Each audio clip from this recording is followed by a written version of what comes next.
92 இசை கலைஞர்களுடன் original symphony உருவாக்கிய லிடியன் நாதஸ்வரத்துக்கு சென்னை விமான நிலையத்தில் உற்சாக வரவேற்பு அளிக்கப்பட்டது. உலகின் முன்னணி இசைக்குழுக்களில் ஒன்றாக கருதப்படும் லண்டன் சிம்போனி ஆர்கெஸ்ட்ராவின் 92 இசை கலைஞர்களுடன் இணைந்து இளம் இசையமைப்பாளராக லிடியன் நாதஸ்வரம் தனது புதிய ஒரிஜினல் சிம்போனி ஆர்கெஸ்ட்ரா படைப்பை உருவாக்கியுள்ளார். லிடியன் நாதஸ்வரம் உருவாக்கியுள்ள ஒரிஜினல் சிம்போனி ஆர்கெஸ்ட்ரா விரைவில் உலக புகழ்பெற்ற லண்டன் ராயல் ஆல்பர்ட் ஹாலில் அரங்கேற்றப்பட உள்ளது.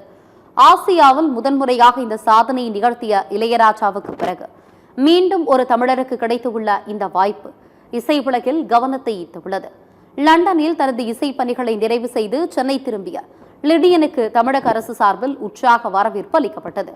அமைச்சர்கள் ராஜ்மோகன் மற்றும் வன்னியரசு, மதிமுக பொதுச் செயலாளர் வைகோ உள்ளிட்டோர் சென்னை விமான நிலையத்தில் நேரில் சென்று வாழ்த்து தெரிவித்தனர்.